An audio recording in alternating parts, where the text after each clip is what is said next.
Prime time news elements का optimum dose लेकर आता है प्राइम एट 4। नमस्कार, मैं हूं दिनेश गौतम। आज की खास खबरें पहले देखिए। प्राइम एट 4 में आज बात होगी संसद के विशेष सत्र की मांग की और सरकार क्यों बार बार इससे इनकार कर रही है। एक जासूस ने आईफोन का इस्तेमाल किया और वो एजेंसियों के हत्थे चढ़ गया। कैसे, ये पूरी खबर आपके सामने रखूंगा। पूर्वोत्तर राज्यों में बारिश बर्बादी बनकर बरस रही है। पिछले 24 घंटों में क्या हालात हैं आपके सामने होंगे। और इटली में सैकड़ों सैलानियों की जान पहाड़ों के बीच कैसे फंस गई, प्राइम एट 4 आपको बताएगा। यहां जान बचाने के लिए कई लोगों ने किलोमीटरों दौड़ लगा दी। ये अनिल चौहान, उन्होंने ऑपरेशन सिंदूर को लेकर एक बड़ा खुलासा किया है। पुणे में एक कार्यक्रम में सीडीएस ने कहा कि पाकिस्तान ने 10 मई को 48 घंटों में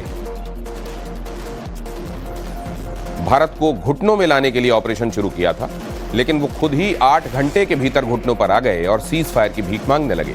सीडीएस अनिल चौहान ने कहा कि भारत ने सिर्फ आतंकी ठिकानों को ही निशाना बनाया था और पाकिस्तान की हरकत के बाद उनके सैन्य ठिकानों को टारगेट किया गया।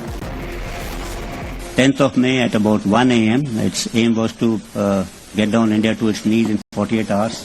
Multiple attacks were launched, and in some manner they have escalated this conflict, which we had actually hit only terrorist targets, but also into the military domain. From their perspective, it would have been rational in the sense they would have said that you use military means to hit these targets.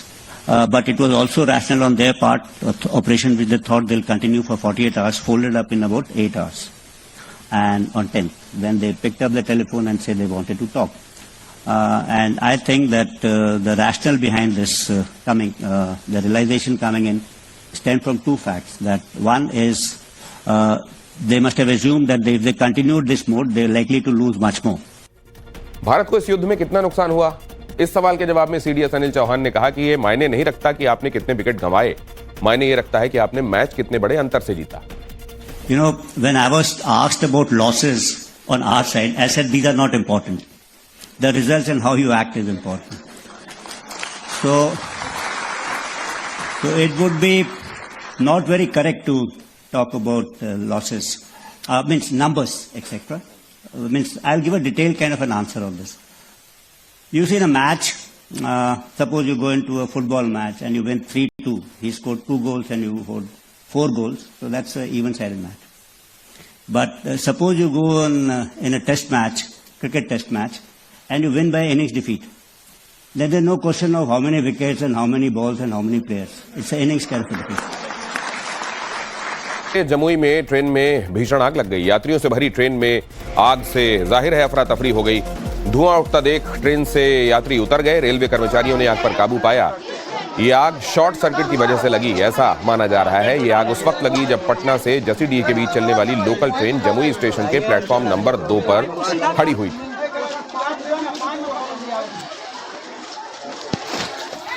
कल Maharashtra food and drug administration ने धारावी में Zepto के warehouse पर red डालने के बाद उसका licence suspend कर दिया था। इस बीच राज ठाकरे की पार्टी महाराष्ट्र नवनिर्माण सेना के कुछ कार्यकर्ताओं ने दहिसर में जेप्टो के वेयरहाउस का वीडियो जारी किया है। इस वीडियो में भी हालात वैसे ही दिखाई दिए जैसे फूड एंड ड्रग एडमिनिस्ट्रेशन की टीम को धारावी वेयरहाउस में मिले। यहां पर चारों तरफ गंदगी फैली हुई थी, यहां तक कि वेज और नॉन वेज एक साथ रखा गया था। हालांकि ये 5 अप्रैल का वीडियो बताया जा रहा है। अब महाराष्ट्र नवनिर्माण सेना ने भी जेप्टो के खिलाफ शिकायत दर्ज कराई है। महाराष्ट्र नवनिर्माण सेना कार्यकर्ताओं ने दहिसर के वेयरहाउस का लाइसेंस भी रद्द करने की मांग उठाई। और इस बीच धारावी मामले में आज जेप्टो की लीगल टीम भी पुलिस स्टेशन पहुंची, लेकिन लीगल टीम ने धारावी मामले पर कुछ भी मीडिया के सामने कहने से इनकार कर दिया।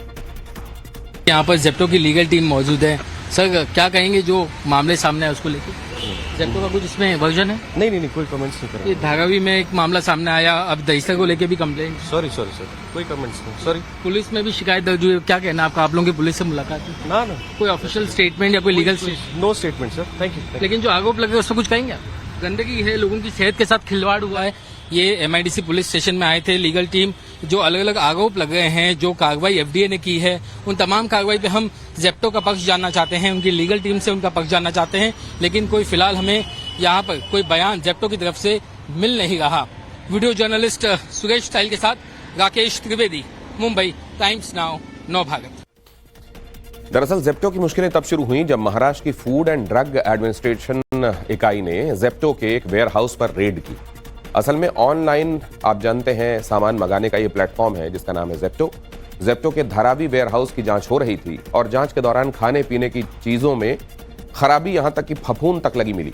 गंदे पानी के पास खाने पीने का सामान स्टोर किया गया था। कोल्ड स्टोरेज का टेम्परेचर भी जो मेंटेन किया जाना चाहिए ताकि चीजें सुरक्षित रहें, वो मेंटेन नहीं था। कई प्रोडक्ट्स गंदे और अव्यवस्थित तरीके से रखे गए थे। खाने पीने की चीजों की जो वहां पर स्टॉक रखा गया था उसकी एक्सपायरी डेट भी निकल गई थी। जेप्टो का यहां का लाइसेंस सस्पेंड कर दिया गया। जेप्टो ने जांच में सहयोग का भरोसा दिया गया है, लेकिन उनकी लीगल टीम ने मीडिया के सामने कुछ भी नहीं कहा है। ओडिशा के तरफ से ये बड़ी खबर देखिए। ओडिशा के नवरंगपुर से ये खबर है। हादसा यहां ये हुआ कि सेप्टिक टैंक में दम घुटने से 4 श्रमिक मारे गए। सेप्टिक टैंक में सफाई करने के दौरान यह हादसा हुआ। अक्सर इस तरह के मामलों में गटर साफ करते हुए, सेप्टिक टैंक की सफाई करते हुए लोगों के मारे जाने की खबर इसलिए आती है क्योंकि वहां जहरीली गैसें होती हैं और इनसे दम घुटने से अक्सर मौतें होती हैं। बताया जा रहा है कि पहले 3 लोग सेप्टिक टैंक की सफाई करने उतरे थे, लेकिन उनका दम घुटने लगा, जिन्हें बचाने के लिए चौथा व्यक्ति वहां गया, लेकिन वो भी बाहर नहीं निकल पाया। आगे आपको दिखाऊंगा भोपाल में नाम बदलने की सियासत एक बार फिर तेज हो गई है। भोपाल के नगर निगम के सभापति, पार्षद और बीजेपी सांसद ने नवाबकालीन सड़कों और स्मारकों के नाम बदलने की मांग की है। नवाबों के समय की जो सड़कें हैं और स्मारक हैं उनके नाम बदलने की मांग की गई है। भोपाल नगर निगम के सभापति किशन सूर्यवंशी ने टाइम्स नाउ नवभारत से बातचीत में कहा कि भोपाल में नवाब हमीदुल्लाह पाकिस्तान परस्त थे और जो विरोधी थे उनके नाम पर कोई भी पहचान इस देश में नहीं होनी चाहिए, इसलिए हमीदिया अस्पताल, हमीदिया स्कूल और बेगम के नाम पर बने स्मारकों के नामों को बदलना चाहिए। भोपाल में अब नाम बदलने की सियासत एक बार फिर से जोर पकड़ रही है, क्योंकि बीजेपी के पार्षदों ने और सभापति ने नवाब हमीदुल्लाह के नाम पर बने रोड और स्मारकों के नाम बदलने की मांग उठा दी है। मेरे पीछे आप साइन बोर्ड देख रहे हैं। इस साइन बोर्ड पर हमीदिया रोड भी लिखा हुआ है, जहांगीराबाद भी लिखा हुआ है, जिंसी भी लिखा हुआ है। इस तरह के तमाम नवाबकालीन नाम भोपाल में अलग अलग प्रसिद्ध स्मारकों और सड़कों के हैं, जिन्हें बदलने की मांग जोर पकड़ रही है। इससे पहले हमने देखा कि हबीबगंज स्टेशन का नाम बदलकर रानी कमलापति किया गया। चाहे वो तमाम ईदगाह हिल्स के इलाके हों, उनका नाम गुरु नानक के नाम पर किया गया। और अब नवाब हमीदुल्लाह के नाम पर और बेगमों के नाम पर जो जो स्मारक और स्थान या सड़क है उसके नाम बदलने की डिमांड उठने लगी है। वजह बताते हैं कि नवाब हमीदुल्लाह जो हैं वो पाकिस्तान परस्त थे और बीजेपी के पार्षदों का और सभापति का कहना है कि वो पाकिस्तान में खुद का विलय करवाना चाहते थे। भोपाल विलीनीकरण के कार्यक्रम के मौके पर तमाम पार्षदों ने और सभापति ने मांग उठा दी कि हमीदिया रोड और हमीदिया अस्पताल का नाम बदलना चाहिए, क्योंकि ये नवाब हमीदुल्लाह के नाम पर है। नवाब हमीदुल्लाह भारत भक्त नहीं बल्कि पाकिस्तान परस्त थे और जो पाकिस्तान परस्ती व्यक्ति है उसके नाम से स्कूल कॉलेज नहीं हो सकते हैं। तो इसलिए नगर निगम के जो अधिकार क्षेत्र में थी सड़क का नाम बदलना, हमीदिया रोड का भोपाल नगर निगम ने नाम बदल के गुरु नानक मार्ग कर दिया है। और सरकार से मैंने इसलिए मांग की है कि सरकार के अधिकार क्षेत्र में होता है स्कूल कॉलेजों को नाम बदलना है। तो इसलिए माननीय मुख्यमंत्री जी से भी मैं निवेदन करता हूं कि ऐसे नवाब हमीदुल्लाह जो पाकिस्तान में शामिल होना चाहते थे, ऐसे नवाब हमीदुल्लाह जो भोपाल रियासत को 2 साल तक भारत में विलय नहीं होने दिया, सरदार वल्लभ भाई पटेल जी को आगे आकर के अपना इस पे कठोर निर्णय करके भारत में विलय कराया, तो ऐसे व्यक्ति के नाम से स्कूल कॉलेज नहीं होने चाहिए। मैंने कहा ना, इनको पहली चीज तो ये लोगों को ये किसने अधिकार दे दिया कि ये कहें कि ये आज़ादी में था, ये नहीं था। क्योंकि इनसे मैं पूछना चाहता हूँ, ये मेरा सवाल है कि तुम बताओ तुम कहाँ थे, तुम्हारे जो पूर्वज थे आज़ादी की लड़ाई में कहाँ थे, आरएसएस वाले कहाँ थे, तिरंगा हाथ में लेने से कौन डरता था? हम लोग तो तिरंगा हाथ में लेके गोली खाने से भी नहीं डरे। तो हम वो लोग हैं, हमसे ये सवाल करते हैं उल्टा। और दिल्ली गुरुग्राम रूट पर रोज जाम से फंसने वाले दिल्ली के लोगों के लिए यह खबर अच्छी है। 5 जून से इस रूट पर नए बनी टनल और अंडरपास ऑपरेटिव हो जाएंगे। इस वजह से लोगों को जाम से मुक्ति मिल जाएगी। अभी दिल्ली गुरुग्राम रूट पर लोगों को NH8 पर रोज घंटों जाम से जूझना पड़ता है, लेकिन द्वारका एक्सप्रेसवे पर अंडरपास के चालू हो जाने से लोगों को राहत मिलेगी। इस रूट के चालू हो जाने के बाद IGI एयरपोर्ट, द्वारका, गुरुग्राम आना जाना आसान हो जाएगा। दिल्ली गुरुग्राम रूट पर लगने वाले ट्रैफिक से जल्द राहत मिलने वाली है। जो यात्री इस रूट पर ट्रैवल करते हैं उनके लिए बड़ी खुशखबरी है, क्योंकि सरकार उनको बड़ी सौगात देने जा रही है।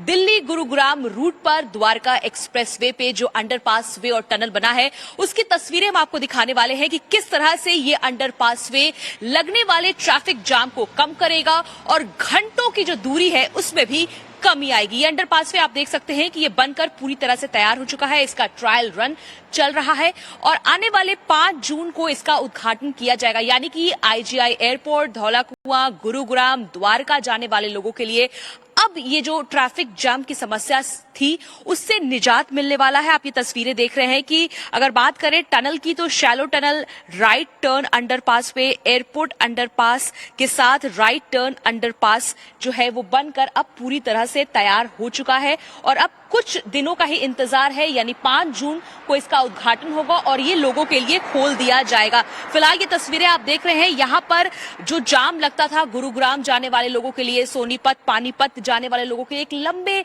अगर बात करें तो लंबा समय लग जाता था, लेकिन अब ये अंडरपास बनने से समय में कमी आएगी और लोगों को काफी ज्यादा सहूलियत भी मिलेगी। जेएनयू अक्सर हेडलाइंस पर रहता है और एक बार फिर से ये विश्वविद्यालय सुर्खियों में है क्योंकि अब यहाँ कुलपति नहीं कुलगुरु होंगे।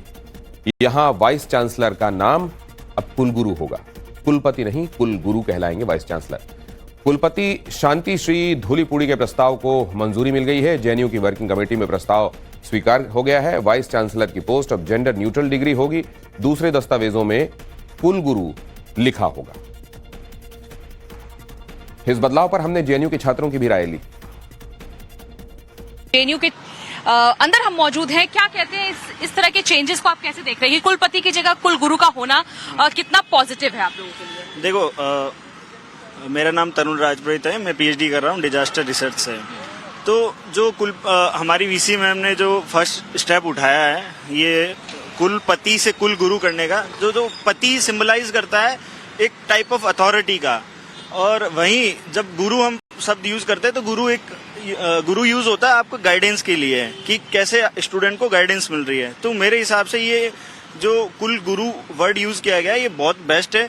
ये अपने कल्चर को, अपने जो एंशिएंट कल्चर को भी अपना रहा है। इस सब चीजों से हम एक बेहतर जो टीचर और गुरु और शिष्य वाले जो रिलेशन है, वो जो पुराने जो हमारी चीजें रही है जहाँ पे उतना जो शिक्षक और गुरु वाले संबंध थे वो एक ज्यादा यहाँ पे देखने को मिलेगा एक यूनिवर्सिटी के अंदर। और गुरु शब्द जो होता है, गुरु शब्द में गु का अर्थ होता है अंधकार, और जो उसमें रेफ लगा हुआ है, मैंने जो रह का जो साउंड है उसका अर्थ है जो प्रकाश है ना, जो अंधकार से प्रकाश की तरफ ले जाए। तो निश्चित रूप से यह शब्द केवल अपने अर्थ को ही नहीं डिनोट करता बल्कि जो जेंडर न्यूट्रलाइजेशन की भी बात हो रही है उसको भी ये फुलफिल करता है। पर संसद का विशेष सत्र बुलाने के लिए एक बार फिर से विपक्ष ने पीएम मोदी को चिट्ठी लिखी है। आज दिल्ली में इंडिया गठबंधन के 16 राजनीतिक दलों की बैठक हुई और एक साझा पत्र पीएम मोदी के नाम लिखा गया। विपक्ष ने कहा कि ऑपरेशन सिंदूर के दौरान क्या क्या हुआ, किन शर्तों पर सीज फायर किया गया, ये जानने का हक देश की जनता और विपक्षी दलों को है। हालांकि आम आदमी पार्टी इस बैठक में शामिल नहीं हुई। इस बीच सूत्र ये बता रहे हैं कि जुलाई में मानसून सत्र है, लिहाजा सरकार उससे पहले किसी तरह का सत्र बुलाने के मूड में नहीं। लेटर में भी यही कहा गया है कि हमने समर्थन भी दिया और अब जबकि देश की सरकार अलग अलग दुनिया की राजधानियों में अपनी बात रख रही है तो देश की संसद के सामने भी सारी बात रखे, क्योंकि 140 करोड़ लोगों की भावनाएं हमारी संसद ये लोकतंत्र से जुड़ी हुई। मैं ये कहना चाहता हूं कि संसद का सेशन बुलाया जाना इसलिए आवश्यक है कि आप सारी दुनिया को तो बता रहे हैं लेकिन संसद को और संसद के माध्यम से हिंदुस्तान की जनता को अंधेरे में रखना चाहते हैं। अगर प्रेसिडेंट ट्रंप से कहने से आप युद्ध विराम कर सकते हो तो देश की जो मुख्य अपोजिशन पार्टी के कहने से आप स्पेशल सेशन क्यों नहीं बुला रहे हो? क्या हमको स्पेशल सेशन के लिए प्रेसिडेंट ट्रंप के पास जाना पड़ेगा? हम तो हमारे प्रधानमंत्री के पास जाएंगे। कांग्रेस नेता और लोकसभा में नेता प्रतिपक्ष राहुल गांधी आज मध्य प्रदेश के दौरे पर हैं। राहुल गांधी कांग्रेस के संगठन सृजन अभियान की शुरुआत के लिए भोपाल पहुंचे हैं, जहां उनका स्वागत किया गया। गुजरात के बाद मध्य प्रदेश में भी कांग्रेस संगठन के पुनर्निर्माण के लिए अभियान चला रही है। इस दौरान राहुल गांधी ने पॉलिटिकल अफेयर्स कमेटी के साथ बैठक की और संगठन को मजबूत करने पर चर्चा की। कांग्रेस अब मध्य प्रदेश के हर जिले के लिए एक ऑब्जर्वर भी नियुक्त करेगी ताकि संगठन को ग्राउंड लेवल पर और मजबूत किया जा सके। दूसरी तरफ भारतीय जनता पार्टी ने राहुल गांधी के इस दौरे पर भी तंज कसा है। मध्य प्रदेश के कैबिनेट मंत्री ने तंज करते हुए कहा कि राहुल गांधी का ये दौरा संगठन को मजबूत करने के लिए नहीं बल्कि नेहरू गांधी परिवार को मजबूत करने के लिए है। लेकिन मध्य प्रदेश में भी राहुल एक बार फिर से फेल साबित होंगे। कि कहा जा रहा है कि नए तौर पे नए तरीके से संगठन खड़ा करने की कोशिश है कांग्रेस। देखिए, कांग्रेस में कभी भी संगठन के सृजन की बात नहीं होती, नेहरू परिवार के सृजन की बात होती है। और इसीलिए राहुल गांधी हो या नेहरू परिवार का और सदस्य हो, केवल ढकोसलेबाजी की राजनीति करता है। और वैसे भी राहुल जी तो हर महीने में कोई ना कोई टूरिज्म करते हैं, तो वो अब पॉलिटिकल टूरिज्म पर निकले हैं। अब ट्रेवल एजेंट ने, उनके स्क्रिप्ट राइटर ने जो लिख दिया होगा तो वैसा घूमेंगे। वैसे भी उनके पास पैसे की कमी तो है नहीं, हवाई जहाज में और होटलों में रुक ही सकते। नेशनल हेराल्ड मामले में उन्होंने करोड़ों रुपए का जो घोटाला किया है वो नेहरू परिवार के ऐशो आराम के लिए तो किया है। ये सृजन कार्यक्रम नेहरू परिवार के सृजन का कार्यक्रम है।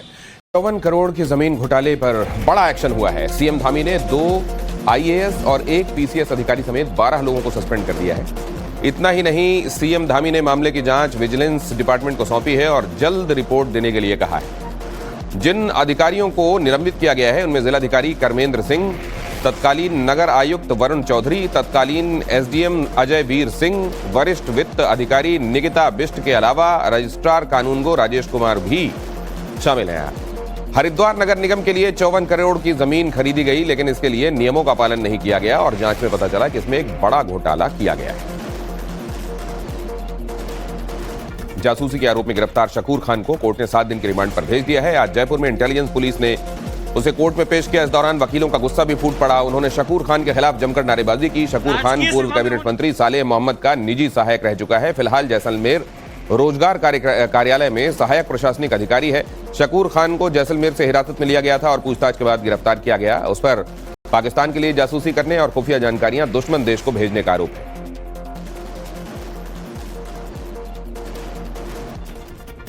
शकूर खान कैसे जांच एजेंसियों के शिकंजे में आया?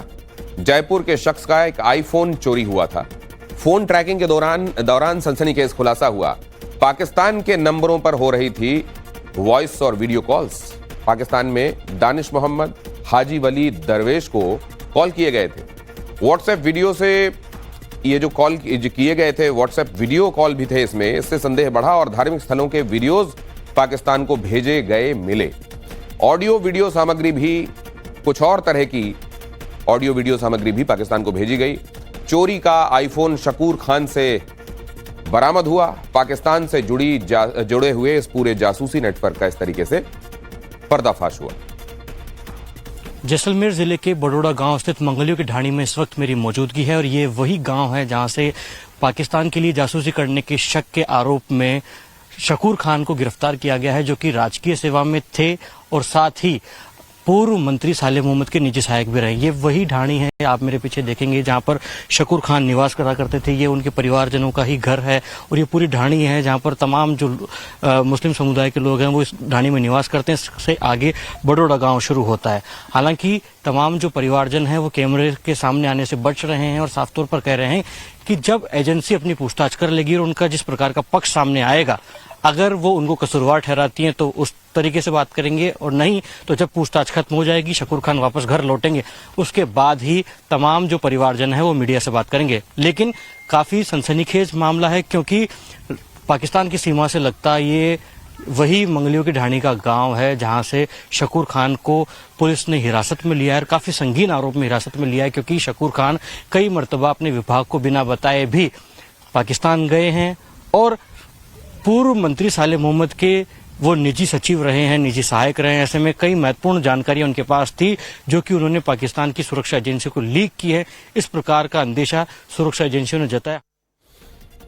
और अब एक अच्छी खबर यूपी के अयोध्या से। अयोध्या की पावन राम नगरी एक बार फिर से ऐतिहासिक पल की साक्षी बनने जा रही है। राम दरबार की प्राण प्रतिष्ठा के लिए आज सुबह से विशेष अनुष्ठान हो रहा है जो अगले 2 दिन तक चलेगा। गुरुवार को अनुष्ठान पूर्ण होने के बाद प्राण प्रतिष्ठा और फिर महाआरती होगी। गुरुवार को अभिजीत मुहूर्त में सुबह 11:30 बजे प्राण प्रतिष्ठा होगी। का नजारा है, बड़ी संख्या में श्रद्धालु यहाँ पर अयोध्या पहुंच रहे हैं राम दरबार के दर्शन की अभिलाषा में। लेकिन 2 दिन अभी प्राण प्रतिष्ठा को दूर है, लेकिन तब तक बाबा हनुमान के दर्शन कर रहे हैं। महाराज हमारे साथ हनुमानगढ़ी से जुड़े हुए हैं। जरा भजन से राम दरबार की जो प्राण प्रतिष्ठा होने जा रही है वो अपने मुखरविंद से मैं श्लोक और मंत्र सब बोलूंगा। रामाय रामभद्राय रामचंद्राय वेदसे रघुनाथाय नाथाय सीताया पतये नमः। सीतानाथ समारंभाम श्री रामानंदारमध्यमाम अस्मदाचार्य पर्यंताम वंदे श्री गुरुम परंपराम। राम राज बैठे त्रिलोका हर्षित भये गए सब शोका। सभी देशवासियों के मन में एक लालसा था कि मुझे बाल रूप का दर्शन हो, और 22 जनवरी में सब लोगों ने बाल रूप का प्राण प्रतिष्ठा भी हुआ। अब राम दरबार की बात है तो राम दरबार एक अद्भुत है, और राम दरबार में आप जानते हैं मेरे हनुमान जी महाराज, मेरे भरत जी, लक्ष्मण जी, शत्रुघ्न जी जाकर नाम सुनत शुभ होई मोरे गृह आवा प्रभु